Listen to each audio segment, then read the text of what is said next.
O programa Além da Notícia desta noite está recebendo o Dom Geraldo Lírio, arcebispo de Mariana, especialista em liturgia, e estamos falando sobre a Sacrosanctum Concilium, o primeiro documento que foi aprovado no Concílio Vaticano II e que está completando agora 50 anos. É aquele documento que diz respeito à vida mais visível da Igreja, os sacramentos, a liturgia.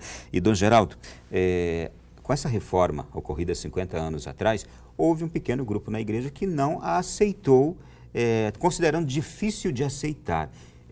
Que grupo foi este? Já durante o concílio, esse grupo se manifestou de maneira muito forte, muito veemente, liderado por um arcebispo chamado Monsieur Lefebvre, e, terminado o concílio, muitos continuaram seguindo este grupo. Alguns tomaram uma posição mais radical, que ia até levando a uma certa ruptura mesmo interna na igreja. Mas outros continuaram com aquele desejo de poder celebrar a missa de acordo com o rito usado antes do Vaticano II, que alguns chamam de missa tridentina, outros falam do missal de São Pio V, e outros acrescentam de São Pio V e de João XXIII, porque houve alguma alteração, né, do pontificado de João XXIII, mas, de qualquer maneira, sempre houve católicos ligados, digamos, a esta tradição que vem, né, sobretudo, marcada assim, com toda aquela visão do Concílio de Trento. E o Papa permitiu que este rito pudesse ser usado como uma forma extraordinária. E para isso há uma legislação... Opcional e extraordinária, né? Opcional e extraordinária. E para isto houve orientações e determinações muito precisas dadas por Bento XVI. De tal maneira que isso possibilita uma aproximação, uma convivência, porque quando está em jogo a unidade da igreja, todos nós temos que ser muito sensíveis a isto. E é claro que as posições radicalizadas, tanto de um lado como para outro, às vezes dificultam esta expressão de unidade mais forte. Unidade não quer dizer uniformidade. E isso é bonito na igreja. Na diversidade dos ritos, na diversidade das expressões, na diversidade das línguas, na diversidade dos carismas, dos movimentos, das pastorais. É nessa diversidade que se constrói a unidade da igreja. E a liturgia é expressão da unidade da igreja, não nos seus elementos externos, mas naquilo que ela representa. Isto é a expressão da mesma fé. É a expressão da mesma fé. E celebração do mesmo mistério, mesmo que com formas diferentes. Dom Geraldo, eu vou agora, só por causa do nosso tempo, dar um pulo aqui na nossa conversa, porque nós encerramos já o Ano da Fé, não é? E esse Ano da Fé foi também um desejo de Bento XVI de se celebrar já nessas comemorações dos 50 anos do Concílio Vaticano II. Gostaria de unir agora as duas coisas, o Ano da Fé e a Sacrosanctum Concilium, este primeiro documento que está fazendo 50 anos agora, em 2013, 4 de dezembro, e perguntar ao senhor o seguinte: a inculturação foi belíssima desta mudança proposta na Concílio Vaticano II, na Sacrosanctum Concilium.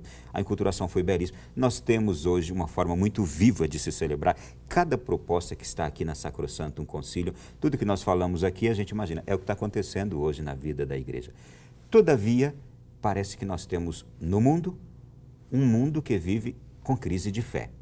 O que dizer dessas belezas que a gente vê acontecer na igreja e, ao mesmo tempo, parecem ainda não alcançar o seu filho, filho desta igreja?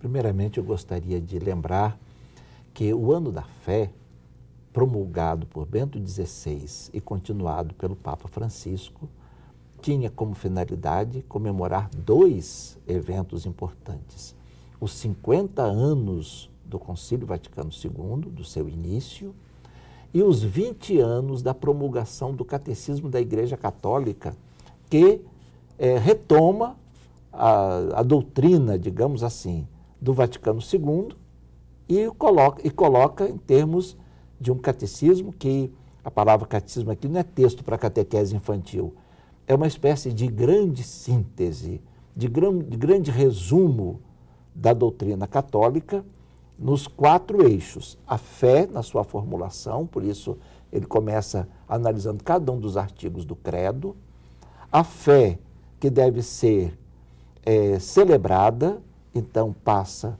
pelos sacramentos, a fé que deve ser vivida, então passa pelos mandamentos, a fé que deve ser rezada, então aprofunda o Pai Nosso. É assim a estrutura do Catecismo da Igreja Católica, portanto, uma grande síntese que todo católico deveria conhecer e conhecer bem. Agora você fala dessa questão, nós concluímos o ano da fé e nos deparamos com esse quadro, parece que a fé vai se apagando no coração de muita gente. É uma questão muito complexa, porque nós estamos vivendo o que o documento de Aparecida chama de uma mudança de época. Não só estamos vivendo numa época de muitas mudanças, mas nós estamos vivendo uma reviravolta da história. E é nesse contexto de mudança de época que se situa também a própria igreja e a própria fé cristã. Nós estamos saindo de uma sociedade mais uniforme, mais, digamos assim, seguindo os mesmos padrões religiosos, culturais, éticos, morais, e vivendo um novo contexto. Um período de uma ebulição muito grande, onde todas as instituições são fortemente atingidas. A começar pela família, a escola, e atinge todas as esferas da vida, a política, a economia e também a própria religião, a cultura. Enfim, nós vivemos um momento de grandes transformações. Posso só ser curioso? Este momento de mudança de época, na visão da igreja, ele durará muito? Como a igreja o enxerga? Isso aí é difícil nós prevermos, né? A gente não sabe em que vai dar e quando e como isso vai se transformar. Mas não é a primeira vez que a humanidade passa por uma reviravolta desta natureza, não é? A humanidade já passou por outras etapas com reviravoltas também, cada uma nas proporções, não é? No seu próprio contexto histórico. E eu vou só retomar o que o senhor disse aqui, um momento de grande turbulência em que é chacoalhada a família, a educação, a economia, a cultura, a religião. Eu realmente posso dizer, em nome das pessoas que agora nos acompanham no Brasil, que é realmente o que a gente observa, é isso mesmo. É isso que está acontecendo. Então, nesse contexto, a própria fé cristã é muito questionada, ela é colocada em xeque. E aí, eu vejo com muita esperança, porque é nesse contexto que nós cristãos devemos viver e atuar, procurando salvar os valores que não podem ser jogados fora. Porque muita coisa na história não vai sobreviver mesmo, muita coisa o tempo se encarrega, não é, de criar novas expressões, abandonar coisas que já não têm mais sentido na vida das pessoas, cada geração tem a sua sensibilidade e sua percepção. Entretanto, há valores que não podem deixar de existir. E, sem dúvida alguma, o valor mais fundamental de todos é o próprio conhecimento de Deus, a própria experiência de Deus. O ser humano sai batendo cabeça por aqui, por ali, vai por caminhos tortuosos, vai por caminhos, não é, que levam às vezes ao desespero, à perda do sentido da vida, até a morte. E o ser humano só se encontra consigo mesmo quando ele se encontra com Deus. E só se encontra com os outros quando se encontra também com Deus. Aliás, só se encontra com Deus quem se encontra com os outros, só se encontra com os outros quem se encontra com Deus. Essa realidade não se separa.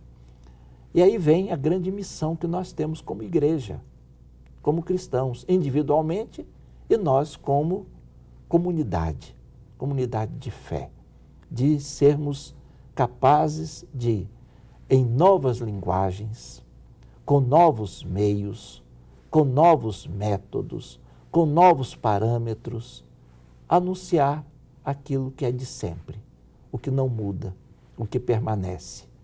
E aí vem essa nossa missão, sem dúvida alguma, de grande chance, porque a humanidade não pode perder os seus valores mais autênticos, os seus valores mais profundos, e o ser humano não pode, né, se desviar da rota que leva à vida e que permite, portanto, dar sentido à própria existência. Nós estamos numa hora de perda do sentido das coisas, do sentido das instituições, do sentido da vida.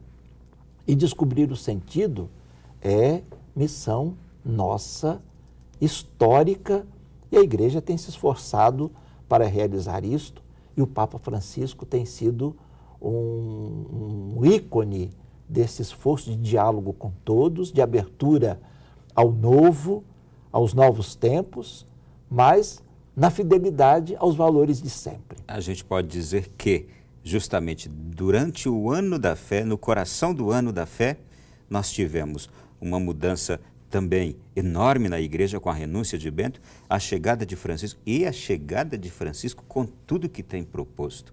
É de fato também um grande chacoalhão nesse ano da fé que a Igreja viveu e como proposta para continuar agora passando por essa mudança de época. É isso mesmo? Sem dúvida alguma. E Bento XVI trouxe uma contribuição preciosíssima. Grande intelectual que é, grande teólogo, ele foi capaz de refletir em profundidade as grandes questões do tempo atual. Bento XVI, ele reflete em profundidade, repito, as grandes questões do nosso tempo. Posso acrescentar um outro grande aí nesses que o senhor citou? A grande humildade que teve. Sem dúvida. E o grande gesto de discernimento, de dizer, não, eu não tenho mais forças para levar adiante esta missão. E, sem dúvida alguma, o Papa Francisco vem, não é, recolhendo esse patrimônio precioso, com o seu carisma pessoal, estabelecendo também esse diálogo com tantas frentes, com tantas situações, e de uma maneira que está se tornando, não é, tão simpática ao mundo, porque ele fala uma linguagem que o mundo entende.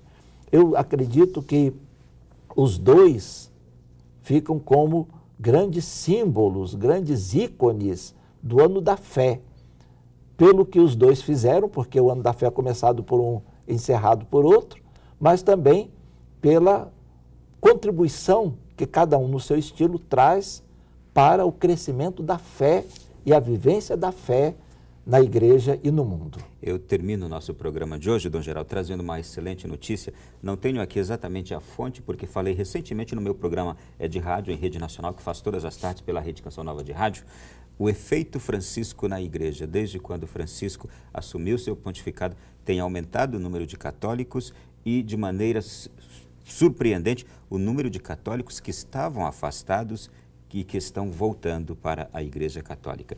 Procure isso nas notícias que você vai ver. O efeito Francisco, apenas com esse título, você vai encontrar as reportagens diversas sobre isso. Dom Geraldo, foi um prazer tê-lo aqui. Muito obrigado. Feliz tempo do Advento e Feliz Natal, e obrigado pelo presente de nos fazer refletir sobre esse tema tão precioso. Muito obrigado, Ronaldo. Obrigado você também que nos acompanha e que o tempo de Advento nos prepare para celebrar o Natal como verdadeira oportunidade de encontro com Jesus Cristo vivo. Amém. A você que esteve conosco também até agora, obrigado. Foi um prazer muito grande recebê-lo aqui nesta noite tão preciosa. E olha, nosso próximo encontro será na semana que vem, neste mesmo horário, aqui pela TV Canção Nova. Um conteúdo exclusivo sobre este programa você encontra na internet, além da notícia.net. Até a próxima semana. Boa noite, bom sono, fique com Deus.